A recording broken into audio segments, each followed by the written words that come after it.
Hello and welcome to another episode of Northside Now. This is the podcast where we take you on a tour through all the ministries and the latest happenings around Northside Church to keep you better connected with your church family.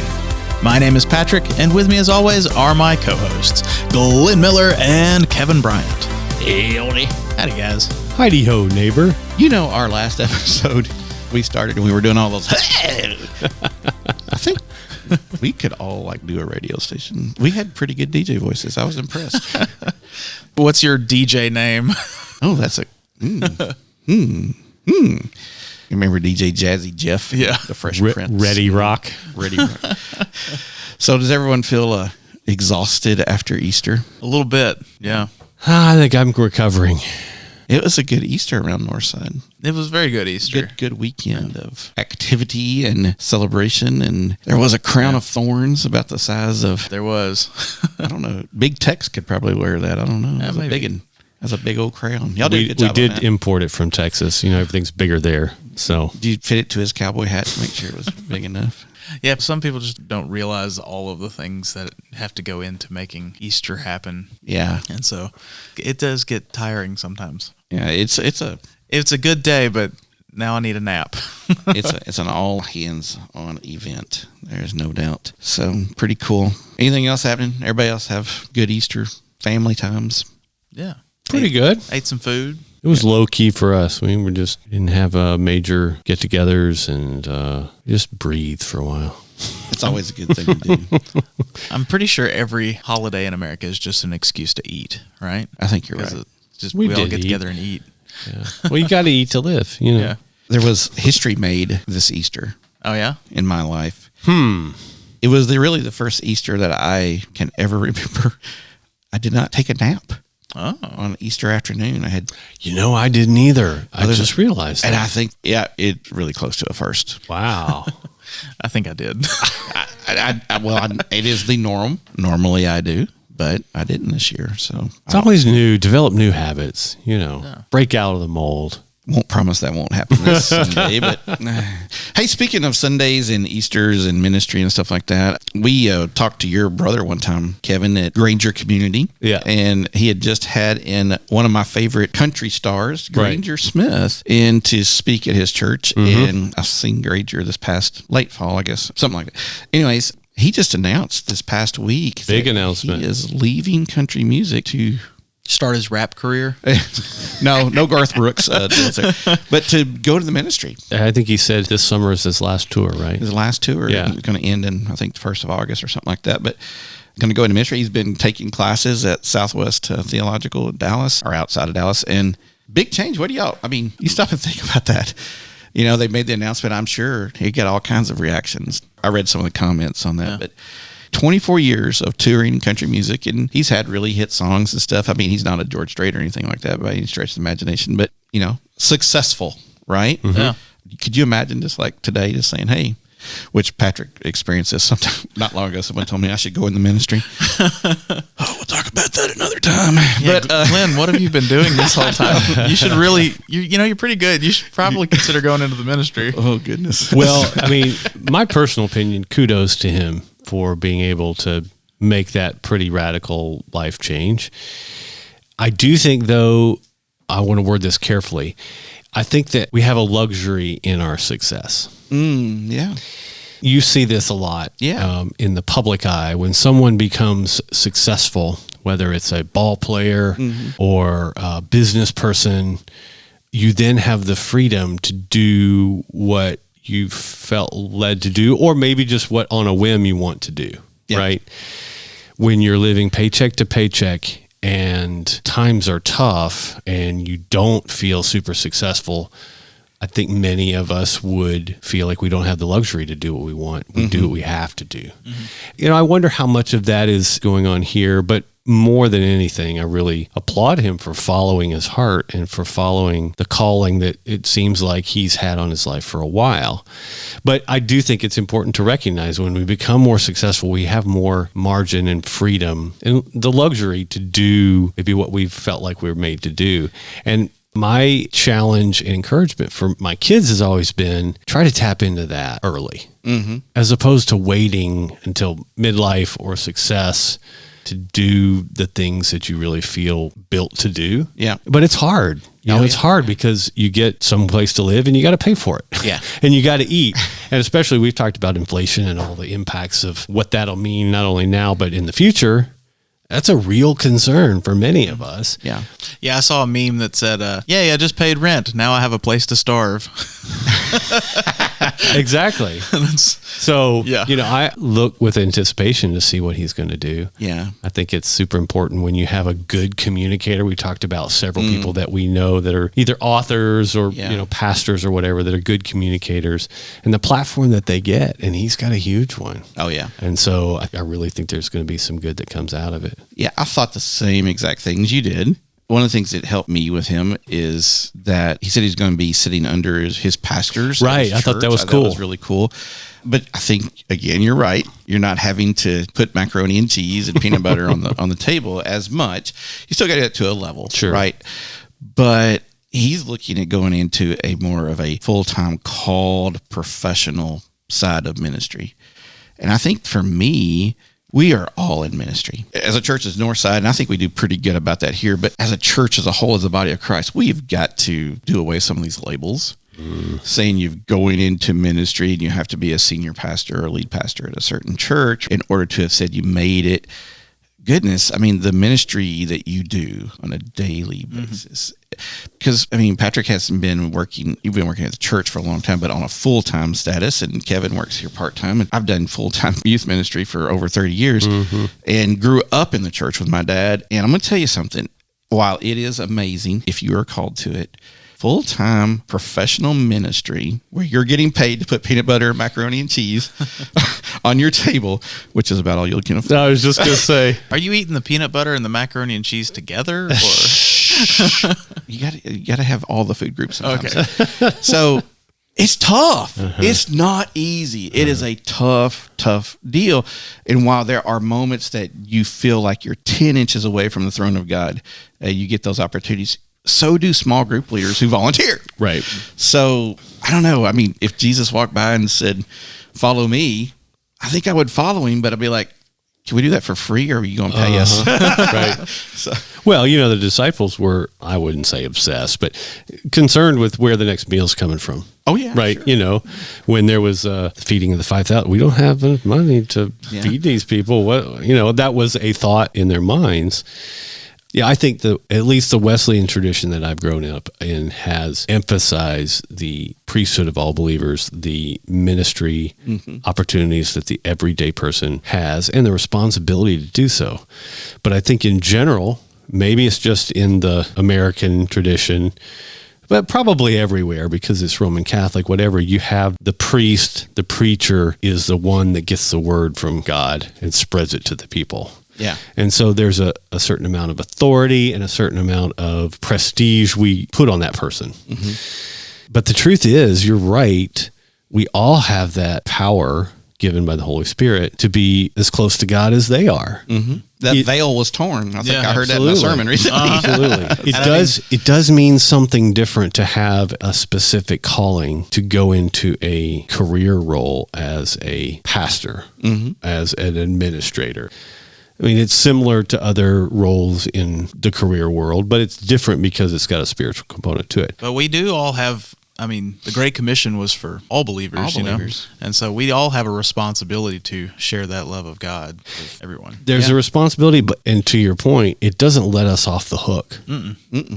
Just because we don't think we've ever had, quote unquote, a calling, whatever that means. And maybe you can talk a little bit more about that, Glenn, because I know that is definitely a part of going into the ministry is a real season of discernment to try and really understand, because counting the cost is part of that. And the cost can be huge. I was just talking about an author that's pretty famous that because of some of the things he's written about or said, and you could pick out tons of examples of this, they get death threats. They're a pastor and they get death threats. And I heard him comment recently. He said, that's what we signed up for. Yeah. If that person was transported across the world into another less hospitable for Christians environment, say China, anywhere else where there's a lot of oppression, that's a real consequence of everyday life. Yeah. Yeah. You might actually die. Yeah. Yeah. And here in the United States, we've been blessed or cursed by not having to deal with that in the same way. Mm-hmm. But to become a Christian is a decision, understanding that you will be persecuted. Mm-hmm. Yeah. Last Wednesday, when Brooke led the chapel service, she sang, "I have decided to follow Jesus." Right. And it got me thinking about, I don't know how many people know the story behind that song, but "I have decided to follow Jesus" was based off of the last words of an Indian man who, as Christianity was moving into India, it was not accepted in most places, and the chieftain called this family that had converted to Christianity out before the whole village and told the man to renounce his faith in Jesus, and he said, "I have decided to follow Jesus." And so they executed his children. So they said again, "Renounce your faith," and he said, "Though none go with me, still I will follow." And they executed his wife and asked him again, and he said, "The cross before me, the world behind me." And then they executed him. And so someone took those last words and put them to the music. And so there's tons of that kind of thing, but it's like, would we have that kind of faith to stick to our guns and stick to our beliefs, stick to Jesus? If we're faced with that kind of persecution, we kind of live in soft times right now. And, peeling back the curtain, thinking about it, what's Jesus' point of view on all this? Yeah. When he sees, or if you want to use the word soft or pampered or luxurious, privileged position, and he sees us not pursuing an opportunity and right in front of us. Yeah. What's his perspective on it? Well, I think of scriptures. To the rich young ruler, let the dead bury their own dead. Mm-hmm. To Peter, get behind me, Satan. You just start going through. I think that's what he'd say. When you're called to ministry, you may do other vocational things in the process, or even you may be bivocational. But when you're called to full-time ministry, whatever it looks like, there is no other choice. It's going to haunt you. It's going to follow you. The Holy Spirit is going to beat you up until you decide, hey, I'm done. I'm through wrestling with this angel. And you surrender. That's the reason they call it surrendering to ministry or to the call in so many different ways. God's going to stay with you no matter what. But, Patrick, to your point, we've been working on confirmation vows and all that stuff. So I have read, "Do you accept Jesus Christ as your Savior?" and promised to 10,000 times in the last few days. And, oh my goodness, I think every time I read it, it just because we all that are Christians and say that we follow him, we all make that commitment. And as church members, adults, we respond to our young people when they make that commitment, saying, we commit to be with you, help you, teach you, do these things that we do to help you grow as a disciple. So we all often make those reminding vows. So we are all in ministry. If you feel called to and you get the opportunity to serve at your local church. Now, for me, a lot of times people say, I want to be a youth minister. Okay, let's talk about that, because if you want to be in ministry to kids, if a kid came to everything, an average of 7 hours a week. But if you go be a teacher or a coach, you're going to be with them 10 hours a day. Mm-hmm. You want to impact a kid's life? 7 hours a week max, which that's really not the case anymore because people don't participate like they used to. Or 10 hours a day. Mm-hmm. You want to impact a kid? Where are you being called to do that professionally? Depending on where your paycheck comes from, but you're still called in ministry. You still have every tool. Yeah, the seminary don't give you. They give you knowledge and stuff, but they're not giving you an extra tool. You don't have like a special hero weapon. You don't have like a big hammer or a crazy no nail on the end of a no nail on the end of your lance. Yeah. So you're still a minister of the gospel, and you're like, well, I want to do this. Well, Scripture also says you're going to be more harshly judged. Well, look forward to that, So I think you do have to think about all that. But, as we celebrate Easter and stuff, we get real in tune with our spiritual walk. A lot of times people do. They come off of Lent, and they've had these opportunities and things that in Lent that have like, God's just really been speaking with me. And I just have been dealing a lot with people that want to go to ministry, which is awesome. And I highly encourage that and suggest that. But ministry doesn't have to be what we tend to think it is. Mm-hmm. It's like, I want to be a doctor. Well, that doesn't mean you're going to be like an orthopedic surgeon, or you're going to be at Johns Hopkins Hospital doing all the fancy things, or you're going to be on TV. And you might be a doc that's wiping snotty noses and putting Band-Aids on at some little town, somewhere. Yeah. But you're still a doctor. You're still doing the important work of healing people and being in that process. So it's the same thing in ministry. And do you think, you've been through the process before and walked with others. A lot of times my sense is I'm on fire for God. I want to change people for God. I want to impact people's lives. I can do that as a pastor. I have more ability, power, opportunity as a pastor, maybe. That may be part of the thought process. But Matthew 16, if anyone would come after me, let him deny himself and take up his cross, her cross, our cross. We all have that opportunity to change someone's life. And I wonder sometimes it becomes perhaps more about us. Yeah, the platform. Is what we can do with God's help. Obviously, I'm not saying it's a selfish drive, but God can use us anywhere and everywhere. What would happen if we really understood that and took him up on it? Mm-hmm. Luke 9:23 says that daily. It just adds daily to that. So I think it changes the world pretty drastically because, again, an hour a week or 2 hours a week or 3 hours a week at your local congregation is very different than a day-to-day walk with people hours per day. Yeah. But if you're called to ministry, it's going to drive you crazy. You're going to feel the call. It's not going to leave you ever.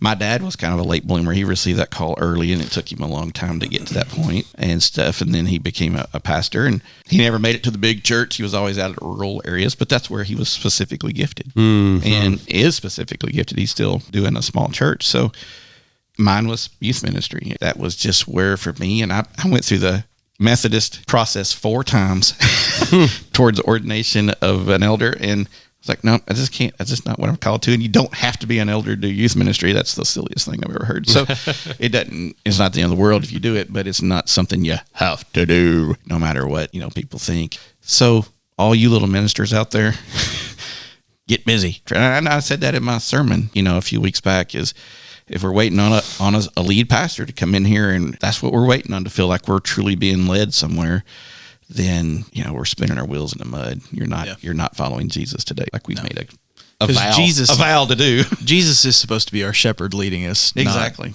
Well, the history of Christianity has been built on normal, everyday people. Oh yeah, all 12 disciples. Exactly.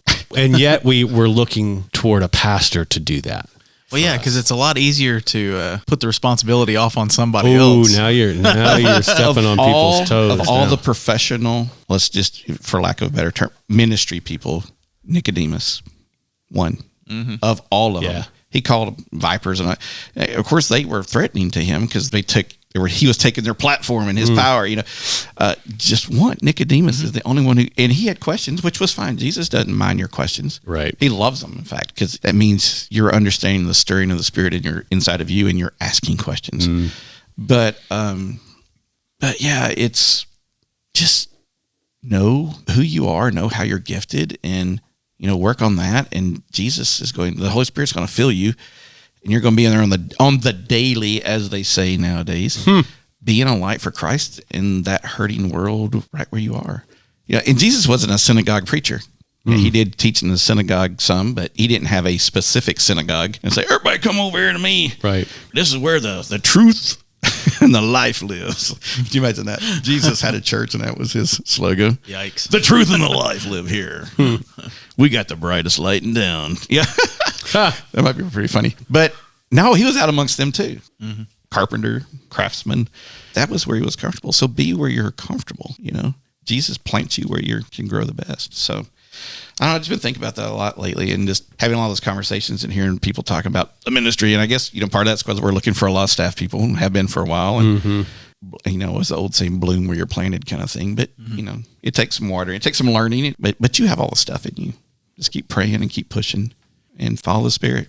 Coming off of Easter, I've been thinking about this a little bit, and you brought it up. I wanted to ask you a question. So I've known many people in my life who maybe went to church as a kid and, didn't necessarily have anything negative that was a part of that, but then somewhere along the line just didn't connect with that anymore. Either didn't feel relevant, or there were other things in their lives. They were hurt by something, maybe in the church, maybe not. but kind of, in the back of their mind, like, maybe have a little bit of interest. But what takes you from that to the kind of thing you're talking about, where you're looking for opportunities, you're blooming where you planted? Because that seems like such a big chasm between point A and point B. How do you get there? I mean, obviously God is a part of it. Oh, yeah. Right? Yeah. But if someone's close or on the edge or just thinking about it, it comes to mind. Like, I don't go to church anymore. What do you think we as Christians can be a part of in connecting with that person?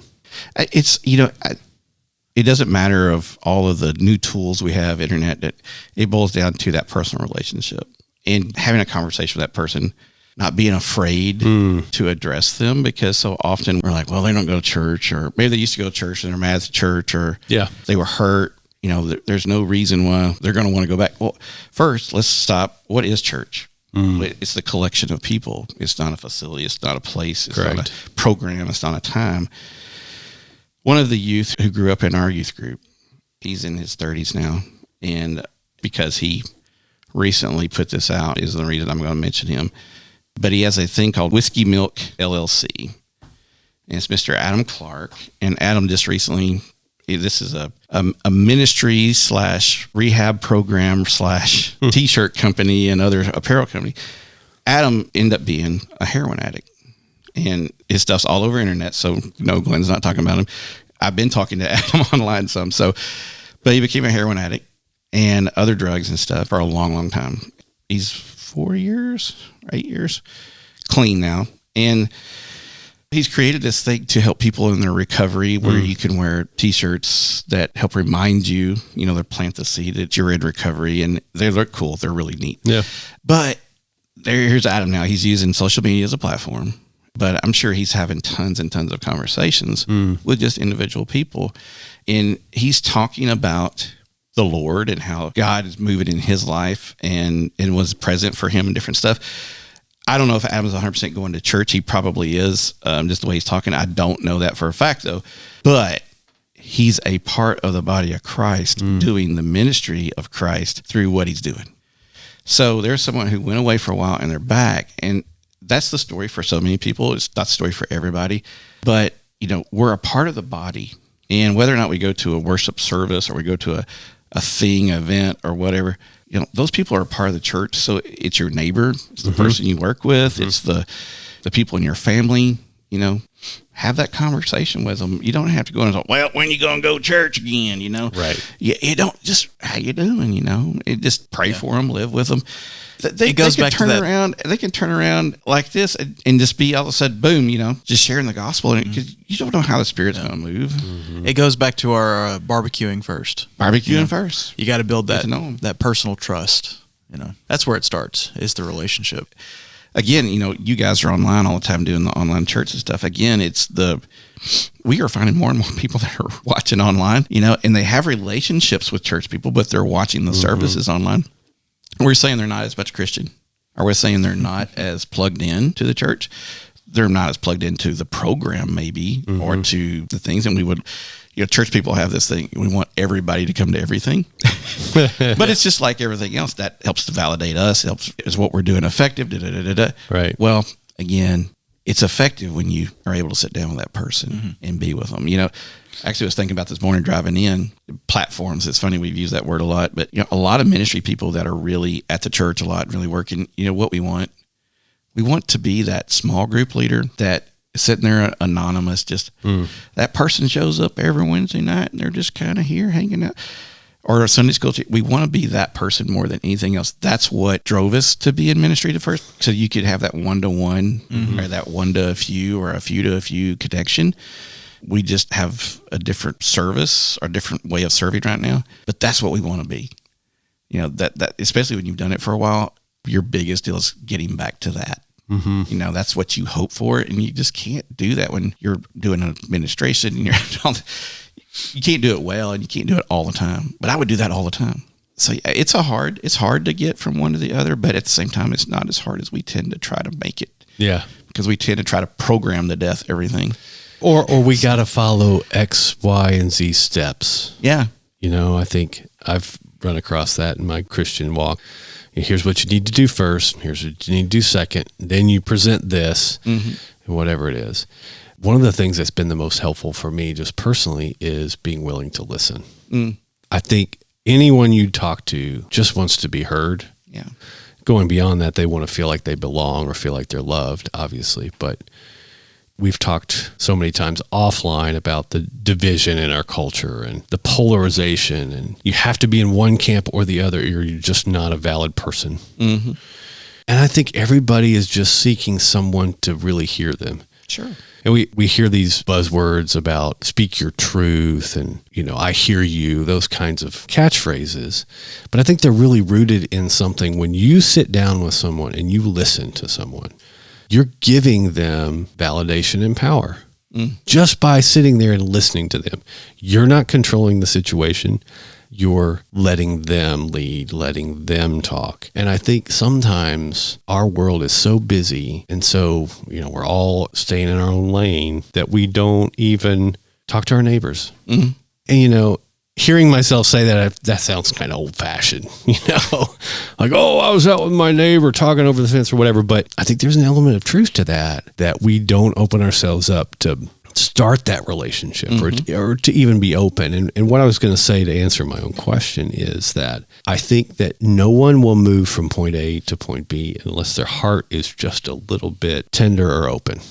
Yeah. Because once it's scarred over from hurt, from substance, from abuse, whatever it may be, it's just really hard to penetrate that. It is. And what could God use to soften the heart? I mean, name the ways. This is a little bit of my soapbox because I sent an email to Patrick, but it could easily be a component of worship. It could be something as simple as a dark room in worship, that somebody feels anonymous, safe. They're not pointed out as a sinner or a screw up.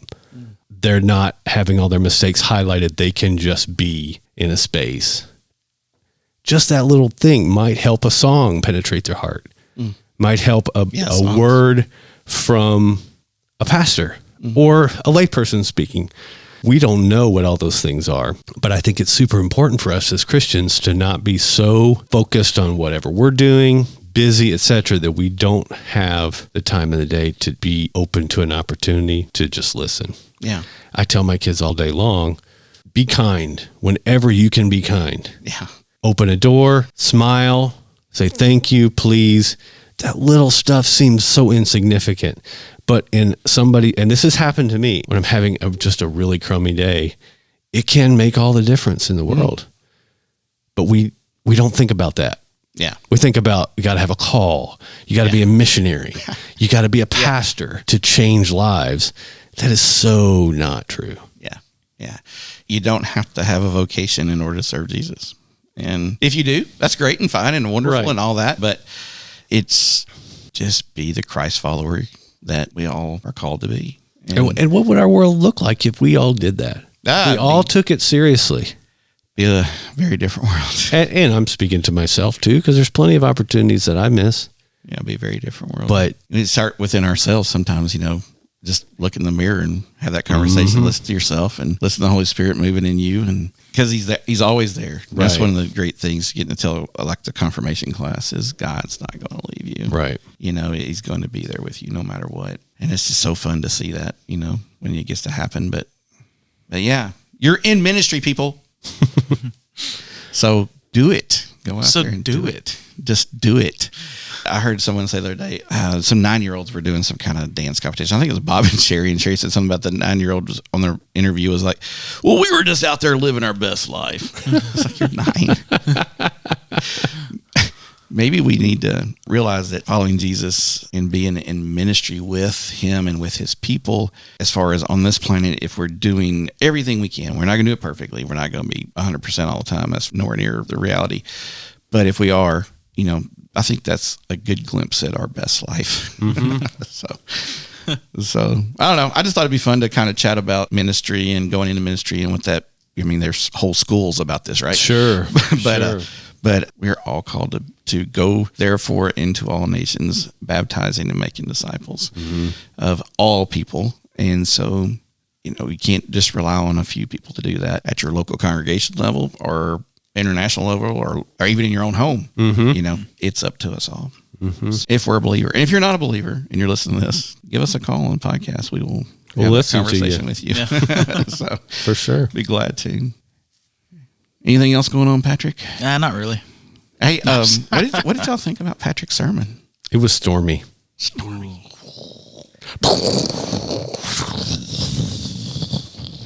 Yeah, I don't know how I feel. I'm still He's recovering. Still coming down.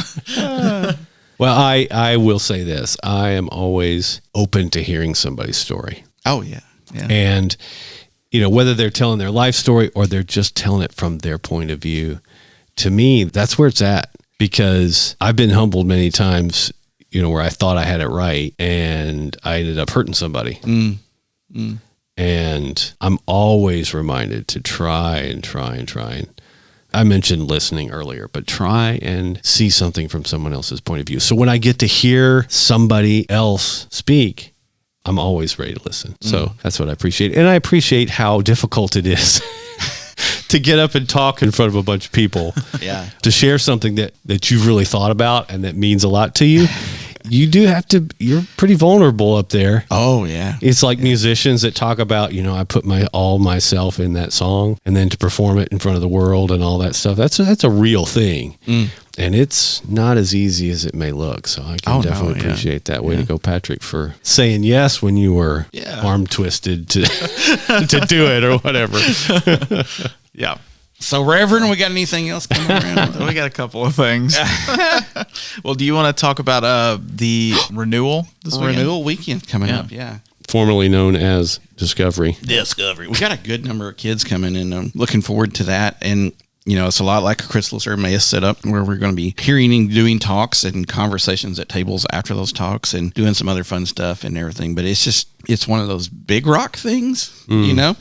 And it's kind of like good in the year to put that big rock in. And, you know, several of our schools and stuff, everybody's struggling a little bit right now with just all kinds of stuff going on. And school shootings have kind of picked back up. And, I don't know, it seems like the more we talk about them, the more they happen. But just all this kind of stuff is just kind of going on. You know, one of the schools lost one of their teachers that they all loved recently just from, you know, natural causes. And so as they experience life, you know, sometimes when we get out there and we live, and most of it's great, but there are some of it that's just not good and fun, or it's tough, or maybe we aren't at a place yet. We're not old enough to fully understand some things, and we may never get to those places where we all fully understand everything. So this is one of those weekends where renewal, you know. So hopefully we drop on one of those big rocks in all these kids' lives and in their buckets. And it's going to be fun to do that with Cameron and them again, coming over from New Hopewell. Yeah. I've worked with Cameron for so long, and he's doing such a great job. I'm so proud of him for being over it.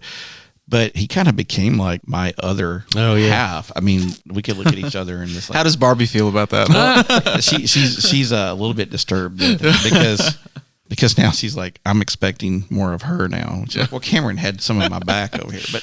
But we were able to, you know, we worked so long, we were able to just kind of look at each other and kind of funnel out from that what needed to be done. I guess it's kind of like any good duo. But so it's going to be fun to be with him again for the weekend and watching him get to do his thing at the level he's doing it with his own kids. I'm actually, if nothing else in the world happens that weekend, just getting to see that, it's going to be fun for me.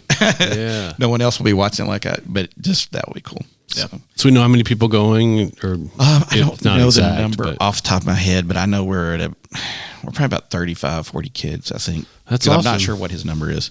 So it's going to be a good, and then there's lots of other folks involved that are trying to get involved with confirmation one week, renewal the next week, and getting ready for graduates. You don't really have much going on, do you? Why do we do that? When we plan all this stuff in like September and October, that'll be good. And that'll be wonderful. That'll be fun. And you get to it, and you're like, what were we thinking? Like, well, yeah, we need like a button. It'll just like, you know, kind of shock you back into reality. Like, I remember how it feels now. No, let's spread this out a little bit. Because also coming up Sunday on the 23rd, it's also a Youth and Children's Sunday. That's leading the service at joint service at 10 o'clock, and then we have our church meeting, congregational meeting at 11:30 in Hope Hall. And there's a lunch, there's lunch with that, and there's a wrap provided. Yeah, so yeah, we just a few things going on this weekend, and then the next weekend it's not much better. May 7th is graduation Sunday. Well, there's actually a week in between there. Oh, that's true. I'm skipping over. I've still got something. So April 29th. He thought he was Saturday. home free. Yeah. My brain's still kind of all over the place. It's still like a bison. But yeah, April 29th, Saturday at 10 a.m., we're going to have a tech sort of a training day, just kind of a team building day. If you're interested in helping with the tech team or learning more or how and why we do what we do, feel free to come on by. We'll probably get some lunch. I wish I could go, but I get another event that day for FCA. All right. So then we come to the next week. April 7th. Here's what's happening. May 7th. We're going back in time. Yeah, right. May 7th is graduation Sunday. Yep. Going to have a So little breakfast. there's going to be a breakfast and tables set up during church that morning, so you can go by and congratulate them or, whatever. That is also the day we are starting our new Sunday schedule. So we will have a 9 o'clock service in the sanctuary, 10 o'clock Sunday school, and 11 o'clock in Hope Hall. So try to show up at church on time. And if you don't, it's whatever. We'll still take you. Yeah. And then later on that day, we're going to have our potluck and games in the gym. That's at 5 o'clock p.m. 5 to 7. 5 to 7. Yeah, in the gym. So bring a dish, bring yourself. We'll have some fun. Glenn, do you have any potluck tips for us this week? I do. Actually, when in doubt, bring a dessert. We didn't talk about desserts last week. I know. Not too much, at least. But when in doubt, bring a dessert. And remember, do think about others, because if your best dessert is pecan pie or peanut boil cream, which I don't know if that's a thing, I just made that up. But if it includes peanut boil if cream. it includes nuts and Peanut things like cream. that, I'm not sure what that peanut is. butter. Oh, there we go. Think about other people. So if your best thing that you do is a peanut or a ground nut or some kind of nut thing, maybe bring something different, Yeah. Just try to think about others as you're doing that, and sensitive palates and things is always a good thing. What were the 3 S's? Oh, goodness. Stinky, something, and strange. Yeah, stinky, I don't remember. Slimy. slimy. I think. Any of those S words So that would means go in there. don't be bringing a boiled okra or what else is slimy? Yeah. Mussels. Yeah. I brought this deal of mussels. I thought everybody enjoyed Big bowl of oysters. Gross. Snails. Snails are kind of slimy. Yeah, I brought these snails. Escargot. Yikes. I have never. I want to say, having been to a million potlucks, I've never in my seen life, that. I've never seen anyone bring seafood to one. No, you're right. Unless it was a or fish fry or something, but never seen seafood. I've seen like a bowl of shrimp or something. Really like peel and eat them. Yeah, with like cocktail sauce in the middle, I've like never you buy seen at that. the store. But yeah, I think that'd be a little risky. Go get you a bunch of crawdads and stick them in there. Or you could just roast a whole fish and put it out. Oh, with the eyes in it. Oh my goodness, yes. With little forks, little relish forks, and you take a little bit out. No, and we're done. Oh my gosh, that is awesome. If you do that, let us know first so we can take pictures, because that would be amazing. But my eyes are watering. That's so fun. But So that's happening. so don't do those things. Moving on. Moving on, May the 12th, we're going to have a parents' night out. So, Woohoo! yeah, bring your kiddos up here. That's going to be Friday, May 12th from 5:30 to 8:30. It's for kids 8 weeks to 10 years old. Cost is $5 per child, but $10 max per family. And I think they're going to have pizza. And don't forget the 14th Mother's Day. Yes. Men, children. Look, we are giving you plenty of heads up. Apparently, there's an extra week in here that I forgot about. That They you like have to- gifts. Give them something. They deserve it. Yeah, and then May 14th is Mother's Day. Woohoo! So I think that gets us a good ways out. That gets us plenty, but that'll happen in 10 minutes. So I know. that's good. It's a lot going on. We're trucking through April. We've April. already had a lot going on in April. We got a lot more going on. Spring has sprung. April happened quickly. Yeah. Quickly. I'm going to have to start thinking about the holidays pretty quick. Yeah. How far away is Christmas? I need to look. I have a little counter on my Only thing. like 200 days away. I do it just to aggravate people because it's just so crazy to me. Here we go. Hey, Siri, how many days until Christmas? 256 days until Christmas. Well, 100 down. Yeah. Yay. Wow. There you go. You got a little You time. better hurry. Well, they'll start putting out Christmas trees and stuff in the stores in about 100 more days. Oh, my That's goodness. Yeah. Well, you're going to need something in your yards to replace all the dead evergreens. Yeah, that's not looking pretty. Sad thing. Yeah. Would they say wait until the 1st of May? But yeah, just to make sure everything's... I'm not sure. I thought evergreens were supposed to stay green forever. You'd think. Hence the name. Well, they're not supposed to freeze in 4 hours either. On top of a drought this summer. Yeah. So they didn't have much of a chance, but that's not necessarily part of the schedule. It's just a random thought thrown in. But we do have if you have a 6-foot, 7-foot Christmas tree that you hate and you don't need it back and you don't mind it being destroyed, we could use 4 of them for That's true. the youth musical. So I guess it did apply to something. It jarred my memory about it. Oh, there we go. If you have a Christmas tree you want to get rid of, give me a holler. We can make it happen. Well, guys, thanks for podcasting with me. And thanks to all of you out there in the world for listening. If you enjoyed this episode and you'd like to help support the podcast, please share it with others, post about it on social media, or leave a rating and review. To catch all the latest from us, you can follow us on Instagram at Northside NOW Podcast. Go to our website, northsidejackson.com, or email us at podcast@northsidejackson.com. We hope to hear from you soon. Once again, this is Patrick. This is Glenn. I'm Kevin. And that's what's happening at Northside Now. Bye-bye.